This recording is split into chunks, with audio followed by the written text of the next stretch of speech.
أعوذ بالله من الشيطان الرجيم. بسم الله الرحمن الرحيم. إن الحمد لله نحمده ونستعينه ونستغفره ونعوذ بالله من شرور أنفسنا ومن سيئات أعمالنا من يهده الله فلا مضل له ومن يضلل فلا هادي له وأشهد أن لا إله إلا الله وحده لا شريك له وأشهد أن لا إله إلا الله وحده لا شريك له وأشهد أن محمدا عبده ورسوله. أما بعد فأعوذ بالله السميع العليم من الشيطان الرجيم. يا أيها الذين آمنوا توبوا إلى الله توبة نصوحا. اللہ رب العزت کا بہت بڑا احسان ہے ہم لوگوں پر کہ اس نے ہمیں بے شمار نعمتوں سے نواز رکھا ہے، اور ان بے شمار نعمتوں میں سے ایک نعمت یہ بھی ہے کہ اس نے ہمیں ایسے مواقع مہیا فرمائے ہیں کہ ہم اپنے گناہوں کا بوجھ کچھ ہلکا کر سکیں. یہ اس کی بہت بڑی نعمت اور انعام ہے. سال میں کئی موقع ایسے آتے ہیں کہ اگر ہم ان سے تھوڑا فائدہ اٹھائیں، ان مواقع کو ذہن میں رکھیں، تو ہمارے گناہوں کے پہاڑ جو ہیں وہ ختم ہو سکتے ہیں. انہی میں سے ایک آج اور ان دنوں میں جو مہینہ چل رہا ہے یہ مبارک مہینہ بھی ہے. اس مہینے کے فضائل، اس مہینے کی برکات اور اس مہینے کے فوائد کا تذکرہ ایک مجلس چاہتا ہے، لیکن آپ نے ابھی سنا، میرے خیال 2-3 مرتبہ سنا کہ وقت نہیں ہے، اور مجھے بھی معلوم ہے کہ وقت نہیں ہے. ہمارے معزز مہمانوں نے الحمدللہ اپنا فرض بہت اچھے طریقے سے نبھایا ہے. پہلے شیخ صاحب نے، مسیح الدین صاحب مدنی حافظہ اللہ، انہوں نے حقوق الزوجین بڑے اچھے طریقے سے بیان فرمائے ہیں، اور آج انہوں نے یقیناً خواتین کا وہ شکوہ دور کر دیا ہے جو عموماً یہ آتا رہتا ہے کہ مولوی حضرات ہمیشہ شوہر کے حقوق بیان کرتے ہیں. آج کسر نکل گئی ہے نہیں، آج بیوی کے حقوق بھی بتائے گئے، اور قرآن کریم میں یہ بات واضح طور پر موجود ہے، وَلَهُنَّ مِثْلُ الَّذِي عَلَيْهِنَّ بِالْمَعْرُوفِ وَلِلرِّجَالِ عَلَيْهِنَّ دَرَجَةٌ. عورت کے حقوق اسی طرح ہیں جس طرح کے مرد کے حقوق ہیں، عورت کے فرائض اسی طرح ہیں جس طرح کے مرد کے فرائض ہیں، لیکن مرد کو اللہ رب العزت نے ایک درجہ زیادہ عطا کیا. اور اگر یہ ویٹو پاور نہ ہوتی تو یقیناً گھر کا نظام صحیح طور پر نہیں چل سکتا تھا. اس بات کو تو ہم مانتے ہیں یا نہیں؟ آپ کو تو ماننا ہی چاہیے، کیونکہ آپ کے حق میں ہے یہ ویٹو پاور.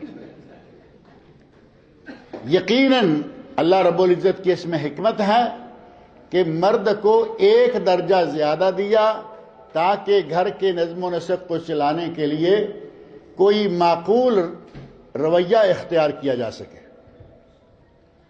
اللہ رب العزت انہیں جزائے خیر عطا فرمائے. اور شیخ مختار احمد مدنی صاحب حفظہ اللہ اپنے درس میں انہوں نے بہت عمدہ باتیں کہی ہیں، ساری آپ نے سنی ہیں، میں بھی غور سے سن رہا تھا. کئی لوگوں کے غلط پروپیگنڈے کا انہوں نے خوب رد کیا ہے. اور وہ پروپیگنڈا عموماً کیا ہوتا ہے، کسی بھی حوالے سے، کسی بھی طریقے سے اگر کہیں سعودی عرب کا نام آ جائے تو ہمارے پر کھڑے ہو جاتے ہیں. ہم کہتے ہیں کہ آج موقع بن گیا، سعودی عرب کے خلاف کچھ تو بولیں گے. میڈیا میں سعودی عرب میں کوئی کتا گاڑی کے نیچے آ کے مر جائے تو اس کو بہت بڑا المیہ بنا کے بیان کریں گے. اپنے ملکوں میں کیا ہو رہا ہے پرواہ نہیں. یہ ناانصافی والی بات ہے یا نہیں؟ ہمارے ملکوں میں قتل و غارت کی انتہا ہو چکی ہے. آدمی موٹر سائیکل پر سوار آتا ہے، ایک مسلمانوں کے مجمع میں سے 10 آدمیوں کو قتل کر کے چلا جاتا ہے، کوئی پوچھنے والا نہیں ہے. اور یہاں سعودی عرب میں تلاش میں رہتے ہیں کہیں کسی طرح کا کوئی واقعہ ملے تو صحیح، اور جیسے ہی ملا آپے سے باہر. یہ ناانصافی ہے. سعودی عرب بھی ایک ملک ہے، یہاں بھی بے شمار دنیا بستی ہے، اور یہاں اگر کبھی کوئی بات آ ہی جائے تو اس میں انہونی بات کون سی ہے؟ یہ تو وہی معاملہ ہوا یورپ میں، ایک ریلوے اسٹیشن سے چڑیا کے گھونسلے سے بچہ گر کر مر گیا. ریلوے اسٹیشن پر چڑیا کے گھونسلے سے بچہ گر کر مر گیا، اور ان کی پارلیمنٹ تک یہ بات گئی کہ اس چڑیا کے گھونسلے کو کس نے چھیڑا، بچہ کیسے گرا. اور یہ ان دنوں کی بات ہے جن دنوں یورپ نے، امریکہ نے مل کر مسلمانوں کو گاجر مولی کی طرح کاٹا. اسے کوئی پوچھنے والا نہیں، اور اپنے قانون کو، اپنے آپ کو دنیا کے منصف ترین کہلانے والے، ویل سیولائزڈ کہلوانے والے، چڑیا کے مرنے پر اتنا طوفان اٹھا دیا اور مسلمانوں کو کاٹا جا رہا ہے، قتل کیا جا رہا ہے. ان کی پارلیمنٹ میں نام بھی کوئی نہیں لیتا. کچھ اسی طرح کا معاملہ اب ہمارے مسلمانوں میں، اگر صرف کوئی ہندو کرے، سکھ کرے، عیسائی کرے، یہودی کرے تو کوئی افسوس والی بات نہیں. مسلمانوں میں ایسے لوگ شروع ہو گئے ہیں کہ موقع تلاش کرتے ہیں، کوئی موقع ملے ہم سعودی عرب کے خلاف بولیں.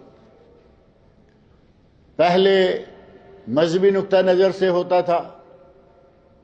آپ کو معلوم ہے کہ ہمارے یہاں مسلمانوں کا تقریباً 70% ایک طبقہ ایسا ہے، 70% مسلمان تقریباً، جو نظریاتی طور پر عقیدے کے اعتبار سے سعودی عرب کے خلاف ہیں یا نہیں؟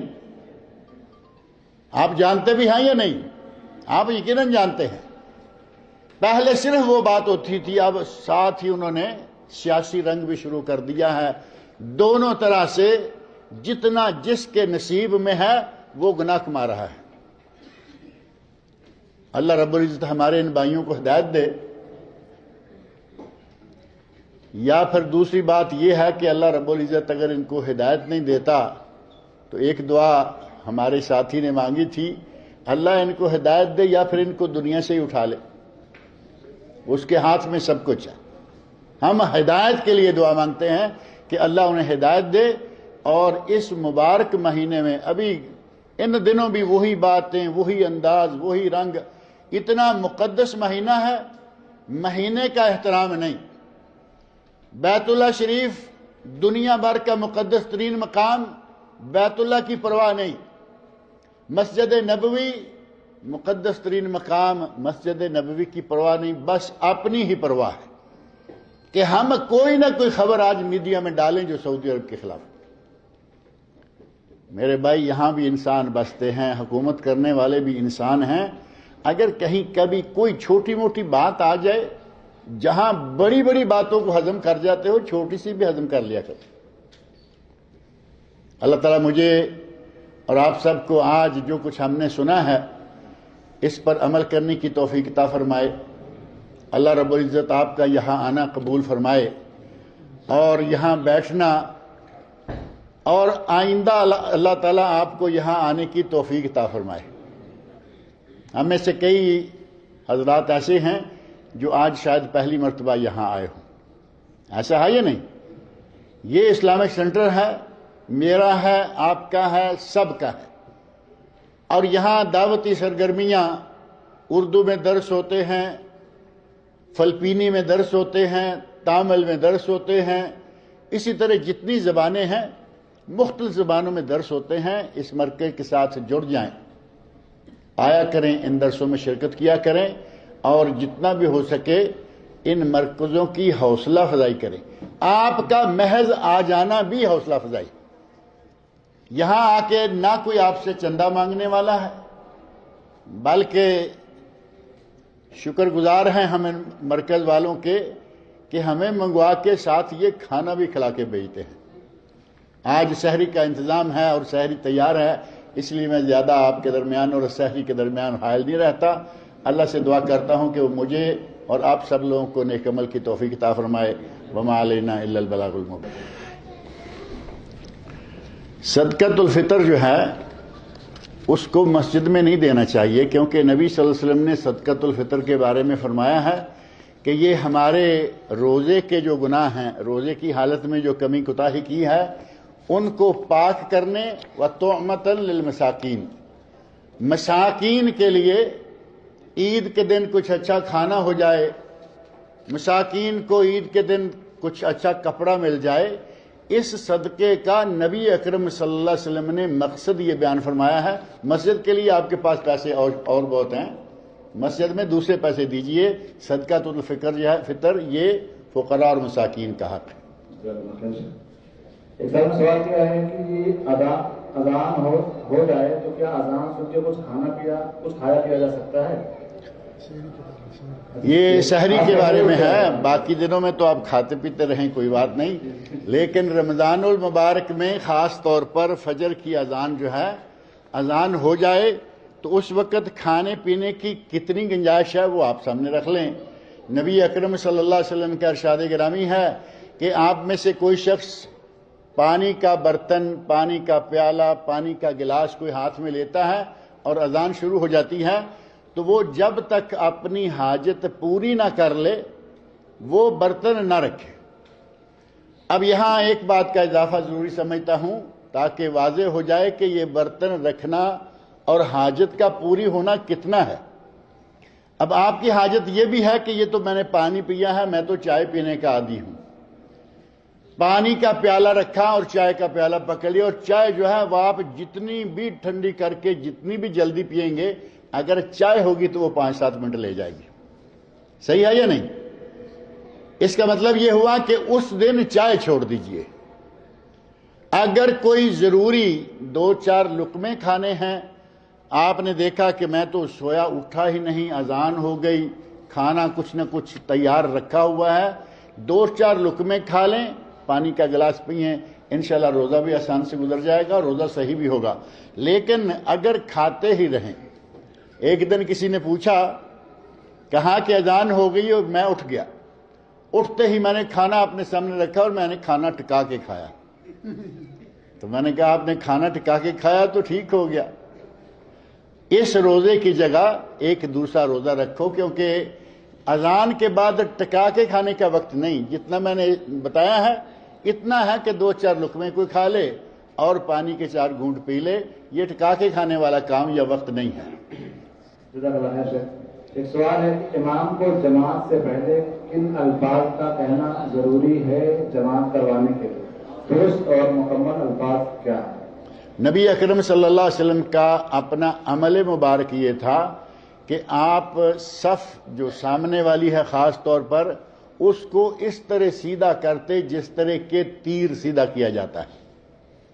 اگر آپ کے ہاتھ میں کوئی چھوٹی موٹی چھڑی ہے، آگے جس کا سینہ نکلا ہوا ہے اس کے سینے کو تھوڑا سا پیچھے دباتے تاکہ صف میں کوئی آگے پیچھے نہ رہے بلکہ سیدھے ہو جائیں.